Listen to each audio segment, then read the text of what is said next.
रूस की राजधानी मॉस्को में कार बम विस्फोट और न्यू मॉस्को की रिहायशी बिल्डिंग में लगी आग की ये तस्वीर देखिए, क्योंकि कार में ये धमाका हुआ।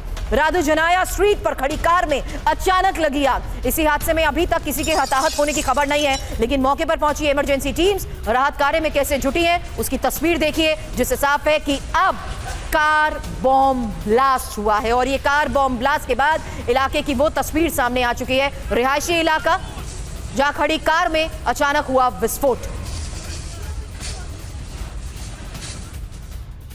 लेकिन कार बॉम्ब ब्लास्ट के बाद इलाके में इमरजेंसी और प्रारंभिक रिपोर्ट में विस्फोट की तैयारी की जानकारी सामने आई है। यूक्रेनी साजिश के एंगल से मामले की जांच हो रही है। यह मॉस्को के अंदर किसी बड़ी वारदात को अंजाम देने की आशंका। तो लगातार सीधे मॉस्को को टारगेट किया जा रहा है और मॉस्को में हुए विस्फोट को लेकर यह खबर, जहां रिपोर्ट में बड़े विस्फोट की तैयारी का शक भी जताया गया है। लेकिन यह तस्वीर एक बार फिर से देखिए, क्योंकि यह कार बम धमाका है और यह कार बम धमाका जिस तरीके से अंजाम दिया गया है, बड़ी वारदात की तैयारी को लेकर भी दावे किए जा रहे हैं, जिससे साफ है कि रूस के अंदर अब क्या स्ट्रैटेजिकली बम विस्फोट हो रहे हैं। क्योंकि ये कार बम विस्फोट की मॉस्को से आई वो तस्वीर है जहां बड़ी वारदात की तैयारी को लेकर भी दावा किया गया। लेकिन अब यूक्रेन ने मॉस्को पर हमले से कीव का बदला लिया है। एक बड़ी खबर है, यूक्रेनी ड्रोन हमले के बाद पूरे मॉस्को में एयर रेड अलर्ट को लेकर और यूक्रेनी सीमा से 250 से ज्यादा फाइटर ड्रोन तक दागे गए हैं। रूस ने 230 से ज्यादा यूक्रेनी ड्रोन्स को मार गिराने का दावा किया है। मॉस्को में कई जगह पर यूक्रेनी ड्रोन्स का मलबा भी दिखा।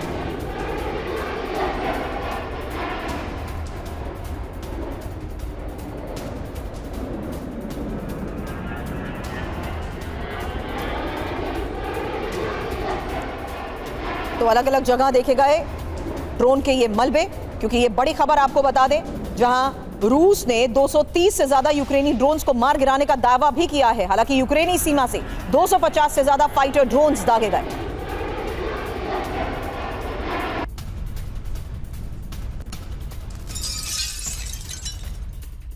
मनीष मेरे सहयोगी इस वक्त हमारे साथ है। मनीष, स्ट्रैटेजिकली जिस तरीके से अब सीधे मॉस्को को हिट किया जा रहा है, अभी कार बॉम्ब ब्लास्ट को लेकर क्या खबर? क्योंकि मॉस्को में फिलहाल यूक्रेनी ड्रोन्स के अटैक को लेकर भी खबर बहुत बड़ी है, जहां यूक्रेनी सीमा से 250 से ज्यादा फाइटर ड्रोन्स दागे गए। बिल्कुल, देखिए जिस कार की हम बात कर रहे हैं और जिस तरीके से ये धू कर जल रहा है, तो ये कार एक साइंटिस्ट की है जो कि रूसी आर्मी के लिए जो वेपन बनाने वाली कंपनी है पॉलियस रिसर्च इंस्टीट्यूट, वहां पर वो काम करते थे और लेजर वेपन बनाते थे रूसी आर्मी के लिए। तो हो सकता है कि ये एक असैसिनेशन अटेम्प्ट हो। हालांकि आधिकारिक तौर पर इस बात को अभी नहीं बताया गया है, लेकिन अच्छी बात यह है कि इस कार में उस वक्त कोई नहीं था।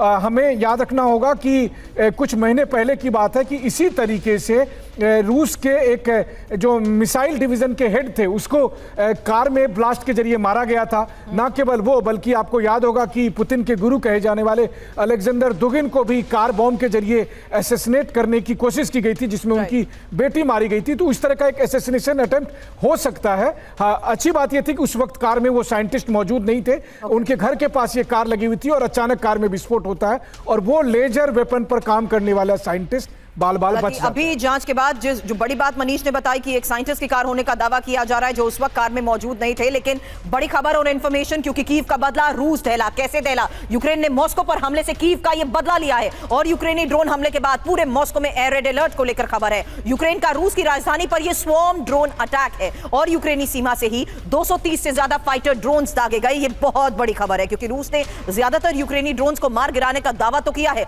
लेकिन खबर यह है कि अमेरिका से मिले हाइमार्स से रूस के कई शहर निशाने पर भी आए हैं। फिलहाल 3 तस्वीरें एक साथ आपको दिखाते हैं, जिससे साफ है कि किस तरीके से यूक्रेन सीधा मॉस्को हिट कर रहा है और सीधे रूस पर किए जा रहे टारगेट के बीच ही आज ये एक बहुत बड़ी खबर कार बॉम्ब ब्लास्ट को लेकर सामने आई है। कार बॉम्ब ब्लास्ट के बाद ही हुए इलाके में धमाके की वो तस्वीर, जहां रिपोर्ट में बड़े विस्फोट की तैयारी का शक भी जताया जा रहा है। पूरे मॉस्को में एयर रेड अलर्ट है। रिहायशी बिल्डिंग के पास कार में हुआ ये धमाका।